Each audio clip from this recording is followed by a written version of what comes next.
because recently I had a lot of conversations with people who would not understand GDPR or other compliance frameworks in the EU. So one thing is sure is the EU is actually delivering to the world a lot of regulations and a lot of complexity, that is for sure. In this video, I would like to actually show you how is this complexity something you can use to scale your company, something you can use to better organize your work. My focus will be on the GDPR, but I will not speak of the GDPR itself that much because this video is really meant to give you a tool that you can use like right now in your company if you want to start managing your information system, operating different kind of tasks and automations using Notion. So because of that, I would not speak of GDPR itself as compliance content, but I would actually introduce to you the features of Notion that we can use to manage the knowledge and the assets of your company. I actually already developed such a framework for a company I used to work for in Geneva. And this framework was able to help us to manage the projects, manage software development projects, but as well to manage prospection, marketing, and these kind of things, even though we didn't do marketing that much, to be honest. So let's start. Here you see that I'm on a Notion page. I'm actually creating my own company right now called Sovereign Cities. So to be honest, I say we, but I'm the only person working for this company as it is right now. We're gonna develop together the compliant OS. So this is just quickly introduce the kind of work that I want to do with Sovereign Cities, but that's not really what I want to speak about right now. I will move to my template here, and I will start to create the compliant OS with you. My goal is to get a Notion page that you can easily copy in the future. I would probably sell the template, but you can also just watch the video. It takes all the time it takes to make such a complex system by yourself, or just keep the videos on the side to understand how to use the template you just downloaded and save a lot of time by downloading the template in the end of these courses. So let's quickly start. I'm running a company right now. I already figured out what kind of work I'm gonna do, who I'm gonna sell it to. So this part is not about business model of the company. It's not about trying to figure out how to generate revenue or any kind of business related stuff, but it's gonna be really organizational. I already know how to make money. I already know what kind of people I need to make it, what kind of resources. And based on that, I would like to have a clear view of my company, my 1 to 5 employees company, before I can start to scale it and actually take the role of a CEO, being able to overwatch what's going on, eventually take part in the work by myself, by looking at the operating system of the company. So the first thing I'm gonna do here is I would like to map all the processes of my company. I'm gonna create a database that I will call here as a GDPR person, the record of processing activities.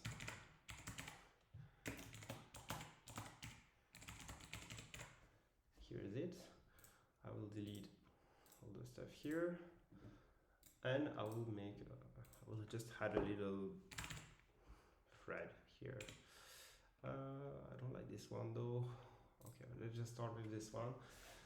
Here I want to see all the processes that are actually used in my company. I will start with, let's say, the customer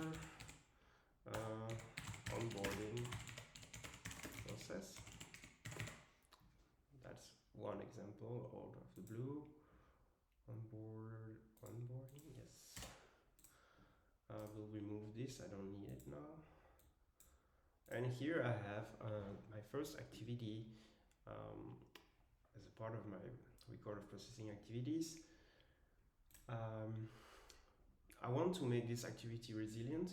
I want to make sure that whenever I will need this activity to be a part of the work in my company, there will be people who can process this activity by themselves, who are trained to do it. So without any more, I will add just the person who is responsible for this part of the process. So this will be me.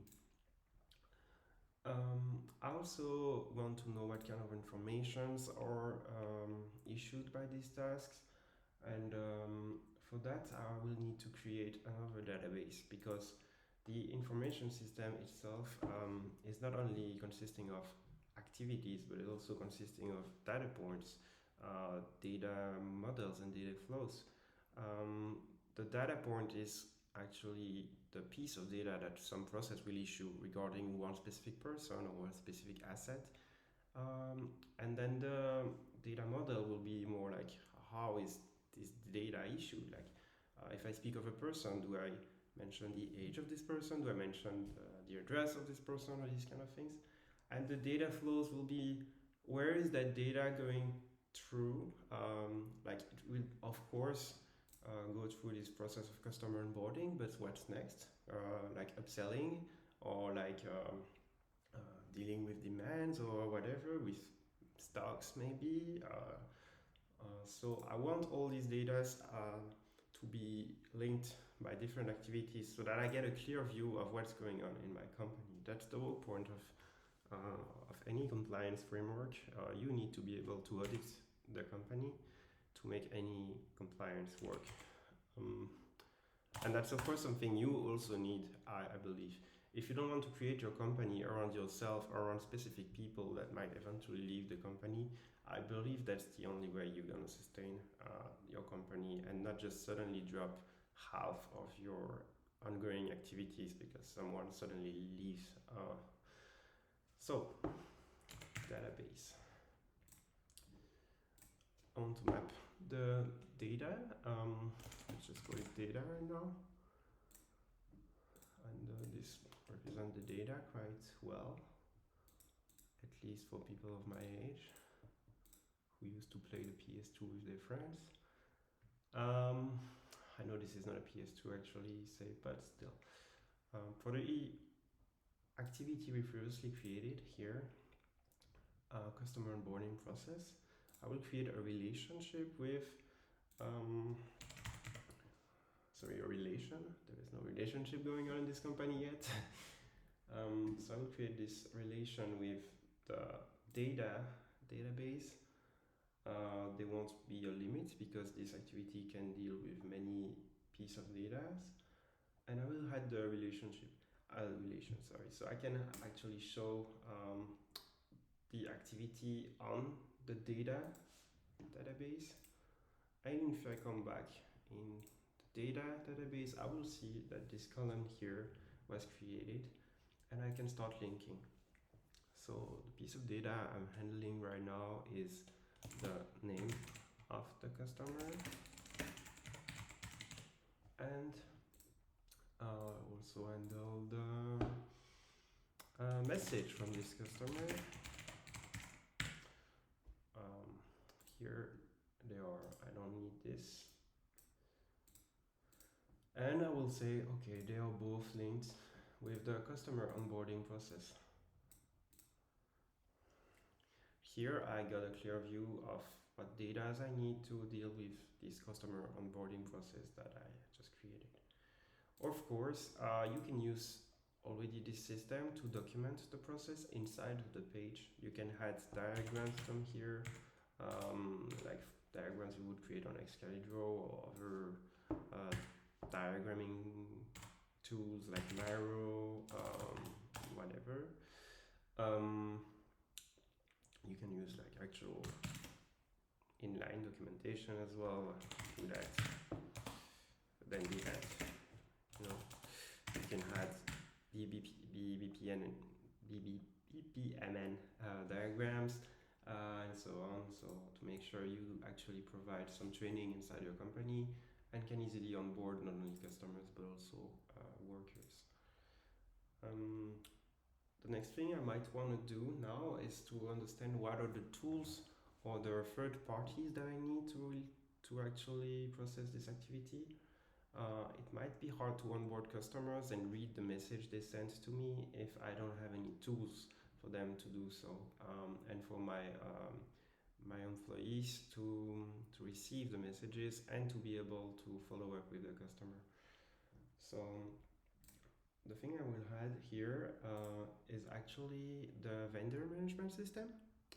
Because nowadays most of the tools we're gonna use are software as a service, meaning they would probably be hosted by another service provider. Of course, you might as well host them as your own tool, but in that sense, I will show you another way to do it later. So, as it stands for now, the vendor management system, we will call it that way, will be again another database because it's the best way in Notion to actually reach some kind of information system and work with it, extract data, and now you can even get some diagrams to represent this data. So in the future, you will want to use structured data that you actually fulfilled in databases.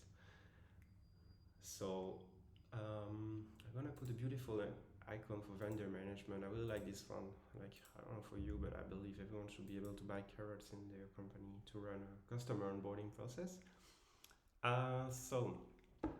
Vendor management. Here, I created this database now, that's fine. But I want to create a link again here, a relation.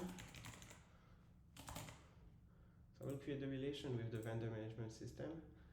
And I will not call it vendor management. Excuse me. Yes, I will actually name this property third party. And I will show in the vendor management system which activities is this vendor needed for. You will see later how we can update this system to also deal with vendor management when it comes to buying products or resources from a vendor, to transform them or to sell them to your customers. But that's for later. Right now, let's start with the simplest thing. We are starting a SaaS company and we're gonna use SaaS services to make it. I believe that's what most of the people who like Notion will do at that point. And I will create a first vendor. Let's say I have a Squarespace website. So I will manage Squarespace as a vendor. And on Squarespace, whoops, why is that?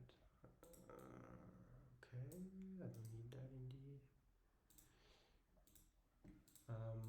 I should be able to select Squarespace here, but for some reason I'm not. Okay. What did I do wrong?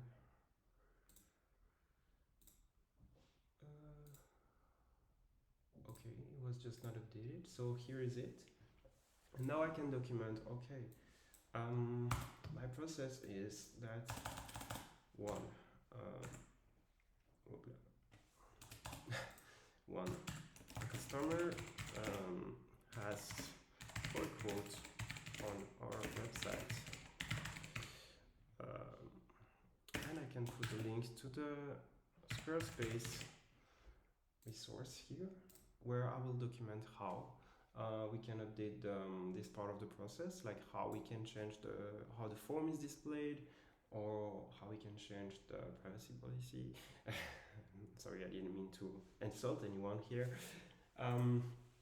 So let's go on this Squarespace page. Let's add a little icon. We can add a custom icon. So I would say you just go on Squarespace website, download the icon, and you can put it here. So it will give you a clear view of Squarespace with their own logo. But right now I will just make this as it is out of complete laziness.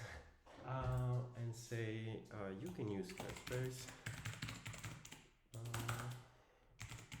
update how the contact form is displayed for customer onboarding process. And you see that quickly I'm able to link different pieces of knowledge, both as a qualitative data, like this one here. I'm describing a workflow, I'm describing what I do, what I need this vendor for, what is this company providing to me, and later what kind of money I'm able to put in it to get these services. Is it really worth it? Maybe. But this I will need, of course, a good operating system to decide. So from here, I now have the third party linked to this process. I know who is accountable for this process, and I know what are the data this person process. And I might want, for compliance purposes, to define the goals, like the reasons why I'm managing this data and why I believe it's secure that this person is managing that data, blah blah blah. Basically, these will be possible extensions to that system that you see here, to start to do compliance work over company operating system. Notion is very brilliant in that way that it handles every single pages as a resource. They have structured data you can use to audit the company, and that will be accessible to anyone with basic business understanding. So let's just quickly create another process here. Now that I onboarded the customer, I want to issue the customer code. Excuse my English. I want to issue a code to the customer. And that will be me again, because my company only employs myself at the moment. And my third party to issue a code to a customer would be, I actually don't know about a company to do that because I do it by myself. But in this process, I will probably want to ask for money, and I will send a Stripe link to the person to pay, because this is fully automated in the end. We are a SaaS company.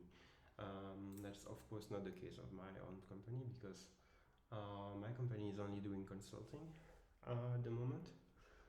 So issue a code for the customer. The data that I will handle to do that is payment information. So these of course will require specific attention in different compliance frameworks, but of course for any company who want to avoid big issues such as like Visa cards, numbers, theft. And I'm gonna put another icon for Stripe very randomly. Here is it.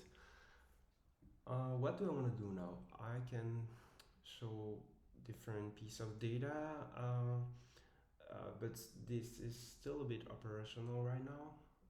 Technical person might want to see these data in a data catalog. Let's create it, and I will explain what this consists of. So here is my data catalog, and I want to add an icon for the data catalog.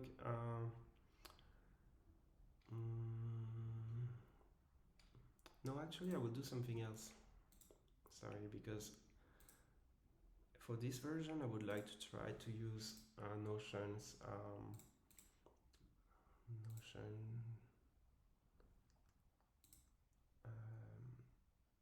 child elements, I believe they call it that way, but I'm not very sure of that. I will create a customer profile, which is actually the proper entity that our technician manage. They manage a customer database, and for each customer they will have a name, they will have a message, they will have payment information, and so on. So I just want to show here that all these informations consist one only entity, and this will help us not only to show to represent the technical system, like okay, this is a customer database and we have different fields related to that customer, but also will enable us to excuse me, I have like a quick flow of ideas right now, but um, this will help us to identify the user persona, like what is it we actually call a customer in our company, because this customer might later become a user, or this customer might become um, provider as well, because the like I'm gonna read the quote, the message that this customer sent us and see that this is actually someone proposing a partnership with my company. So this might completely change the way I will follow up with that issue, that request, and where will the data I process will lead to. I want to have a clear view of these different data. This is our personal data, but I might also have like building data as an example, with different numbers of rooms, different numbers like opening hours, or these kind of things that I might want to deal with. And I don't want to have a lot of rows for each single piece of data. I want to be able to see different entities. What is the domain of my company, as a business application person will say. So for that, I will come here, and I believe it's here. Yes, we can add sub items. Here it is. I will turn on the sub items, and I will put all these pieces of data under customer profile. Here it is.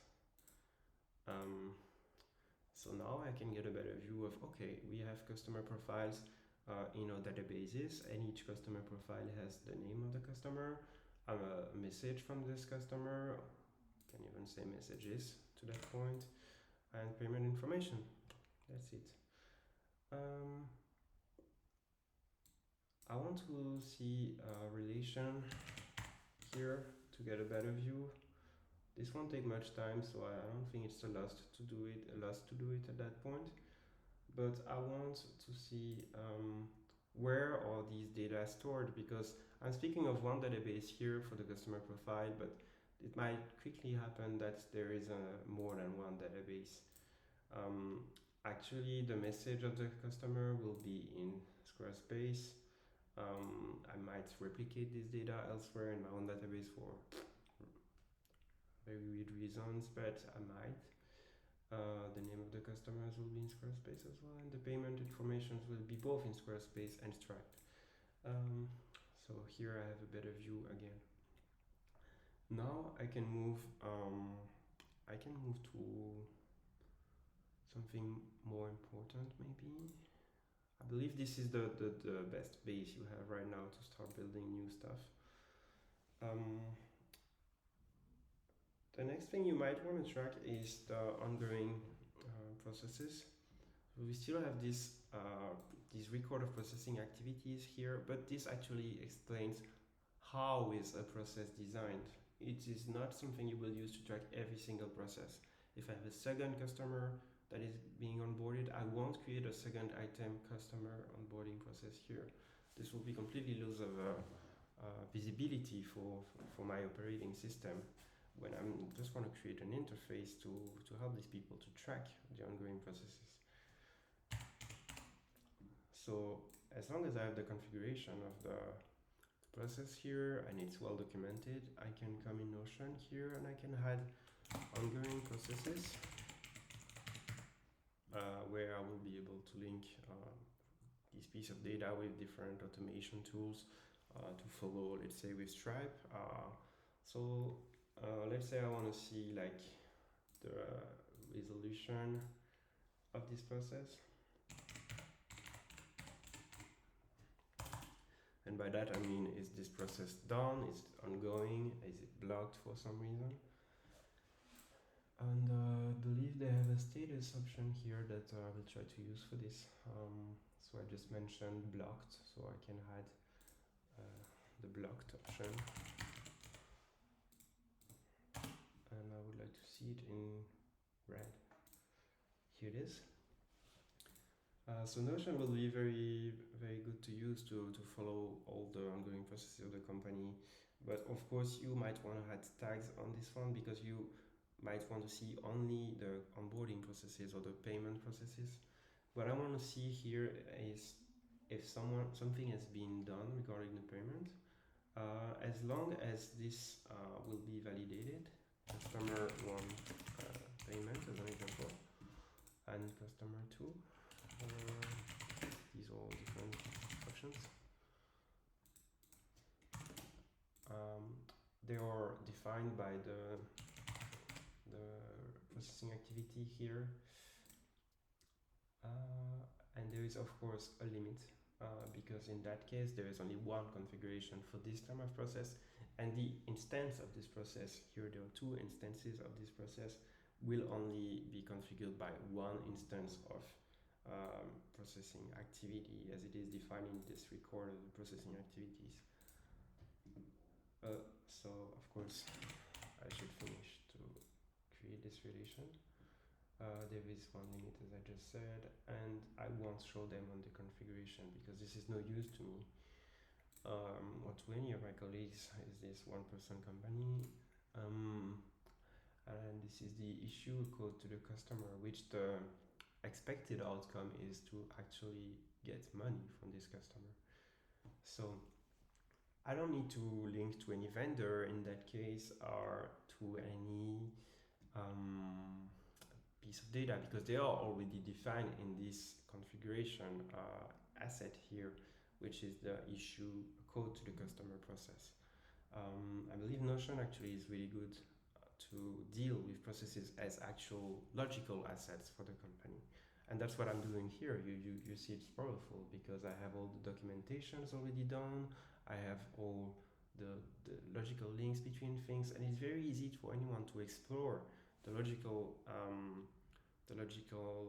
links and outputs between these different stuff. What is this gonna how is this gonna influence my company? How it is defined? What is expected from me? These are all very clear informations that I just need to click and follow, like the same way my brain is actually working.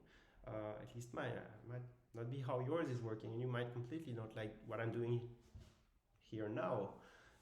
But just assume you do because you're still listening to me. Here is it. I got two instances of the payment, and I want to see it done as long as it is paid.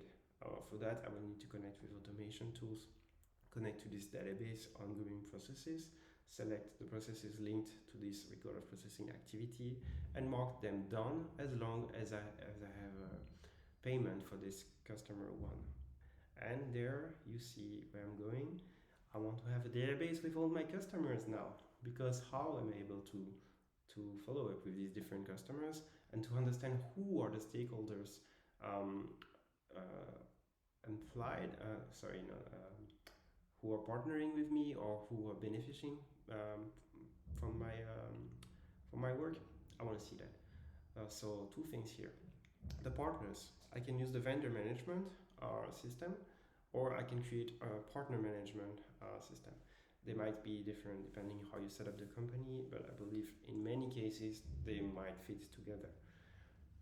And this will be simple to have only one column and not two. So in my case, I will use the vendor management system as well for the partners, and I might later add a column to see how they are different and to be able to filter them. But as it stands for now, I will just do it as it is, and I will add concerned person. Like, no, I won't call it. Let's just call it a customer right now, not to add too much complexity. But in the future, over kind of resources.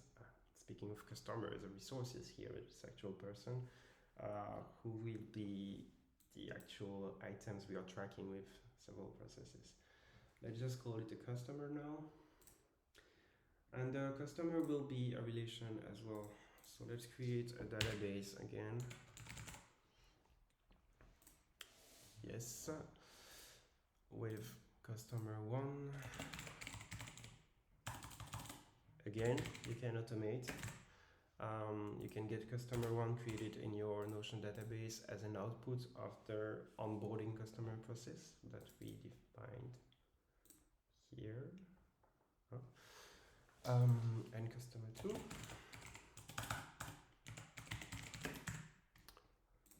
So here they are. This is the customers database. So we might later start to create a CMS as well. and the customer look like that. Yeah, this person is yellow. I believe most of the customers are like Simpsons, like this one. So here we have two customers. I don't need tags. I always delete this property. Sometimes I recreate it because it's fair to say that it is useful, but most of the time I just like to start from scratch.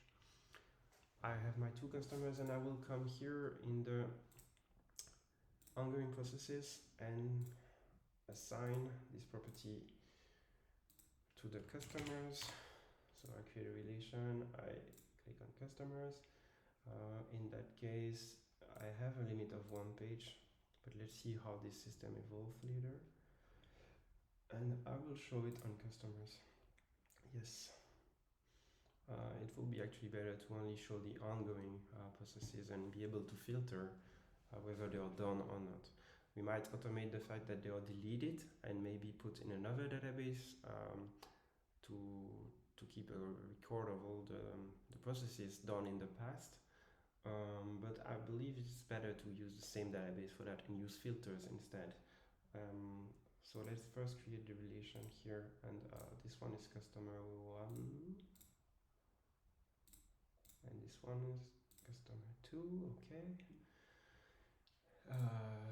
As a quick explanation of what I meant with the filters, let's say you want to only see the ongoing or the not started processes here.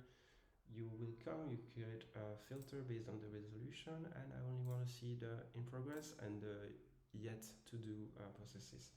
So you see here that the customer 1, the one who already paid, is not some customer we are tracking right now because we are done, and before this customer asks anything from us, there is no reason to delegate a person to watch or to follow up with this customer. We don't want to bother someone who didn't ask anything from us, basically. So here it is. I want to add a little icon here, something about tracking maybe. This might be good, but I don't really like it. Some kind of diagram. No, oh no, please. Let's just see among all these beautiful icons which one we can use to do that.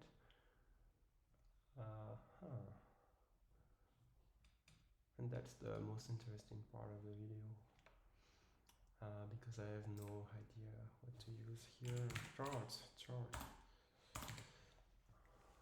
Okay, I'll just use this one for now and move on. Let's come back to the compliance OS, which we might as well call company OS because that's in the end what it is. You might just already have your own OS and just see how to reorganize it to match different relation on this system that I'm introducing here. And we might also, of course, want to reorganize how it is displayed on the main page to get a better view, get some dashboards as well. One thing is important though is to keep all the databases at the root of your Notion space, because the more you have pages before these databases, or worse, if they are themselves in many databases with many items, the more it will take time to load the page, and you will really suffer like actual lack of efficiency if you start making these databases like in very deep pages of your Notion page. That's not something that is currently well supported. So I will separate here the people and the configuration parts and the operational parts. So we have operations here. I'm personally a very fan of bold fonts, and we have here the logical assets. There might be something a little sexier to use, but that's what they are. They are logical assets, and all the human work here, like account management, customer management, customer success. So I don't know. We'll just call it human here, and I let it up to you to define how you call that part and if you actually want to put these together. as some vendors don't even usually require you to speak with someone to buy something from them. But that's not really true. My experience is more that when speaking with SaaS company, you will very often be able to speak with someone to understand what you can do to get a proper demo of this software. At least with the like a bit smaller companies, you will get that. Some companies will just try to have you press the button and be able to use the service. But that's not the experience I have working with bigger companies or public services. So here it is. We already have quite a lot here. We started somehow something that will help us to manage the procuration, something that will help us to manage the CMS part of a company. We have ongoing processes being tracked, and this can be used also to give a view of all the automatization tools that we are using. And as it stands, we are using automation tools to actually now track the process. So we can also update these different parts here and say, okay, we are using Zapier as an example. That's really not the best, but that's probably the most popular. Or Make, same. I wouldn't advise to use Make in Europe, but I believe it's a really good choice if you're based in the US. So here it is. Let's use Make. And for this one as well, let's use Make. So as I mentioned now, let's just give a clear overview here. As I mentioned now, we can manage the procurations. So procurations are part of the operations, and I will create a database called procurations.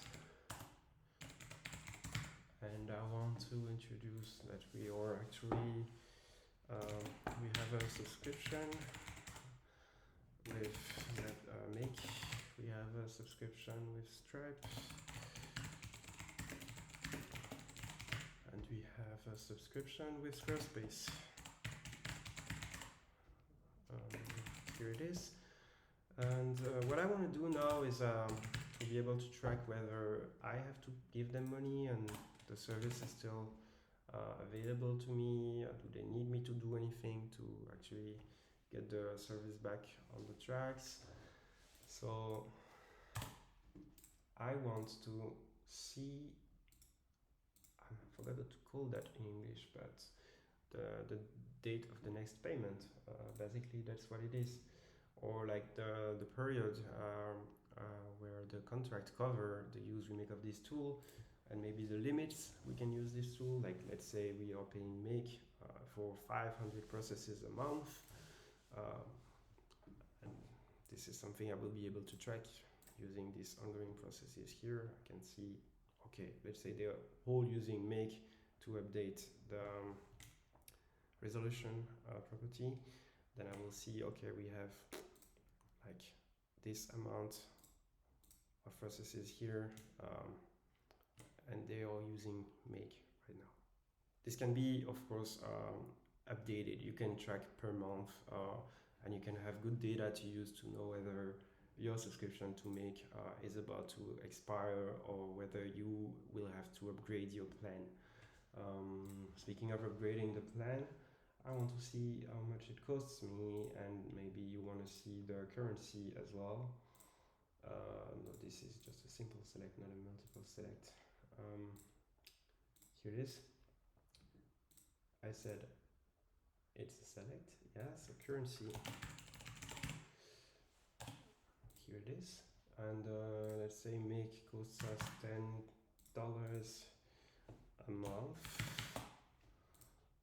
We also might want to see the period, or transform this property here in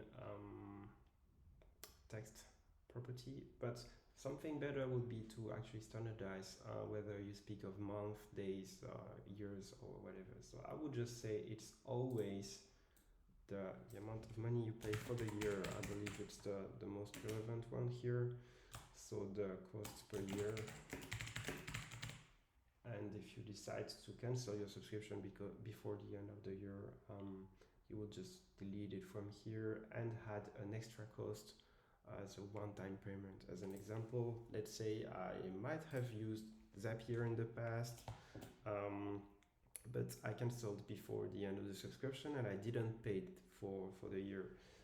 So I will not create a cost per year, but still I want to have my data at the end of the year to see how much I did spend on it. So I will say, okay, I used it for a period of 3 months, and this was a cost of 15 euros a month. So I paid 45 euros for 3 months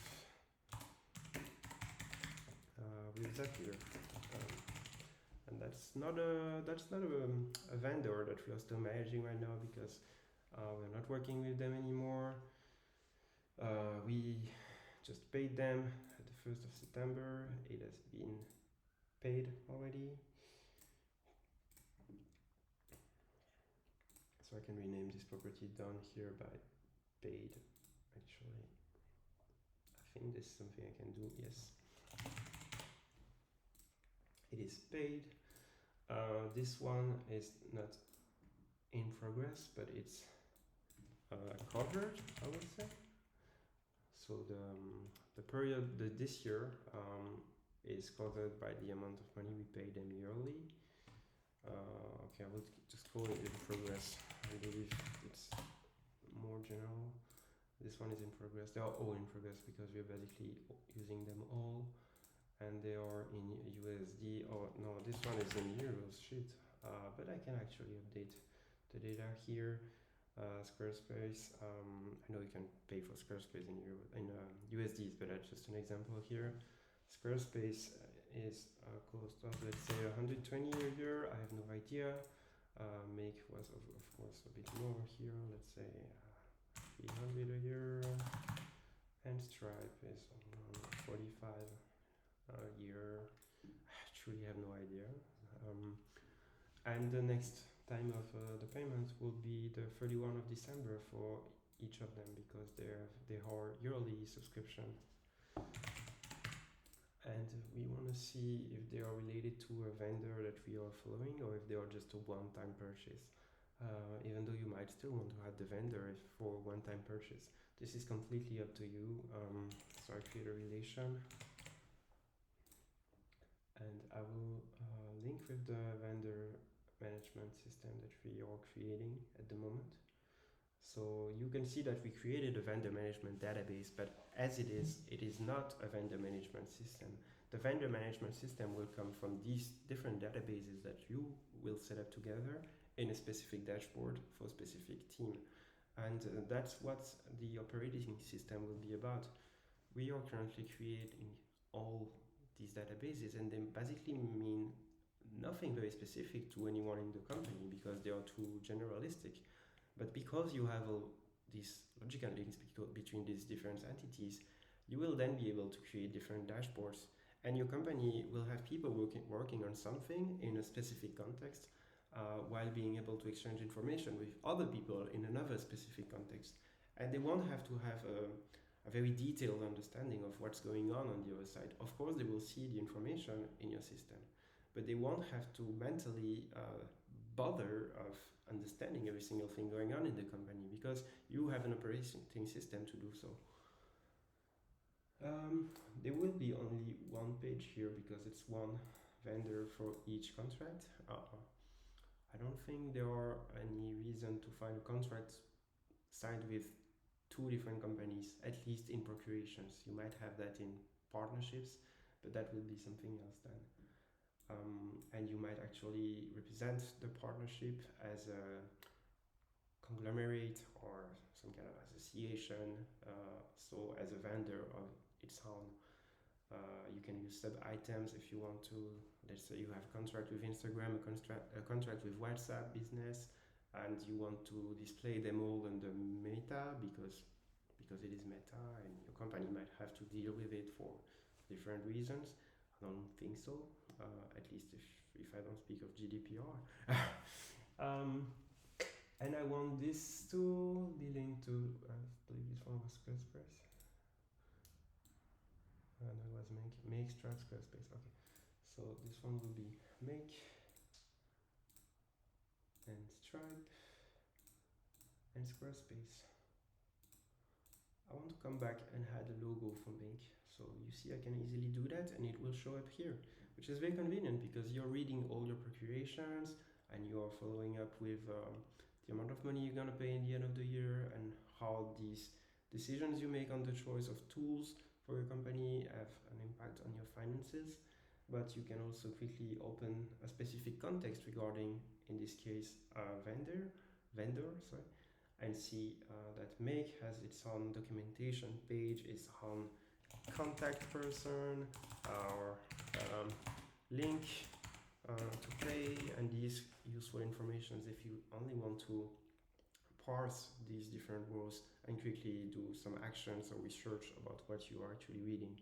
This will be very convenient for qualitative information again, but in that case you see that they are helping you not only to manage the different piece of data and processing activities that you might not care about, but something very operational that will help you day to day.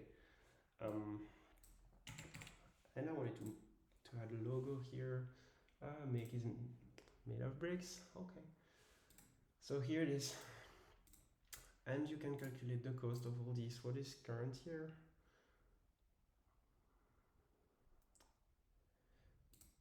Here it is. For this year, you paid 510 euro and USD. Yeah, so you actually cannot do that. You might prefer to always translate in USD if you use USD, or to not use this font if you want to have a view of the different currencies. That is another level of complexity, and there are different strategies depending what is important to you. Is it important to see the currency or to always translate to USD and be able to get the sum here without any difficulties? But later you might also use the Notion formulas to actually feed this system um,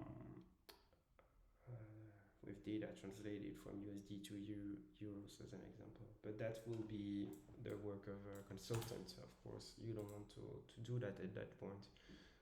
So let's just start and say they are USDs and keep it simple for now. I might want to represent Zapier that we created here in the vendor system, but I won't.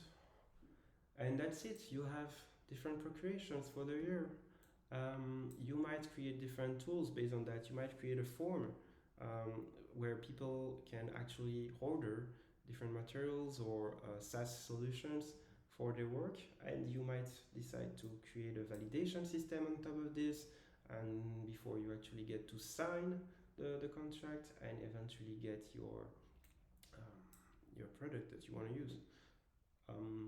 So if you would do that, you would go to not ongoing processes, sorry, but record of processing activity, and you would get your first activity that is not dealing with personal data, but is still something your company really worries about, because that's basically where you get everything you need and pay money to other people. So this would be their internal procurations, and basically this system would be an employee order a specific solution,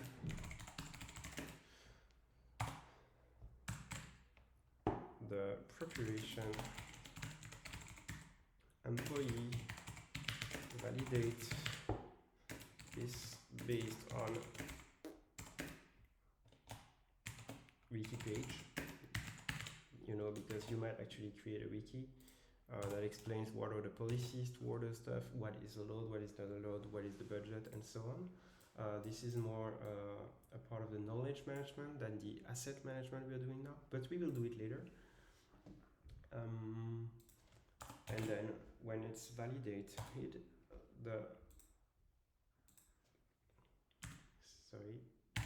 procuration employee will then sign the contract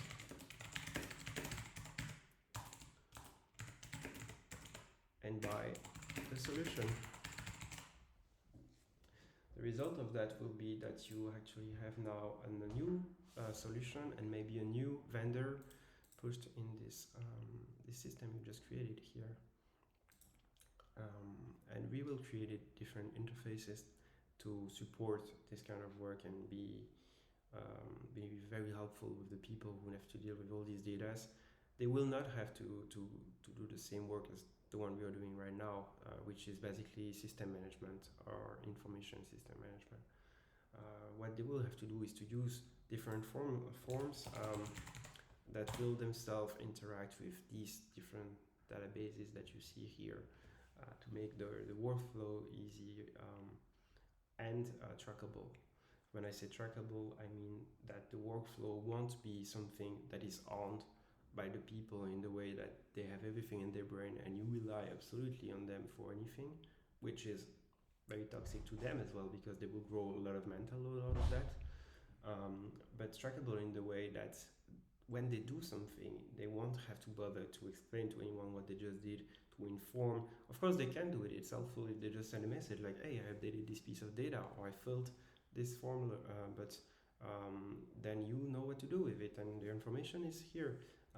If there is any doubts whether this information exists or not and where to find it, this will be available for anyone with the right access to find it in Notion. Because you can actually set up different level of accesses on Notion. You see here that you can also connect them, of course, with automation tools that I mentioned. Okay, right now I have to say that I forgot. Okay, just here. So see, you can give different access. Right now, everyone in Sovereign Cities has full access to this database, but I might want to give, I don't know, let's say I actually have a subtractor to deal with my procurations and I'm not doing it by myself. I might want to share it with my subtractor or with specific members of the team using this system here and provide either full access, edition access, comment on all these different things. So you can very macro manage in a good way anything that will happen on your Notion databases and later your Notion forms. So here it is. This has been an hour I'm speaking, so I believe this is a good start with this video. You see that I already have many ideas to how to improve these, what you can do with them, and how they can serve your company's operations daily. But that will be for another video. Thank you for watching. I have to say that this is the first video of the kind that I'm making, and I hope this wasn't too hard to follow, because I will of course have to train more on making videos and a bit less of making operating systems in Notion. But for now, I think this video will do, and anything I can do to improve the quality of the content, tell me. One thing I don't plan to do is to actually edit the video. I actually don't have the time for that, nor then I have the skills or the money to hire someone to do it. So at the moment this will be whole, and this will be the only format that I'm able to support. Thank you for watching and have a great time using Notion.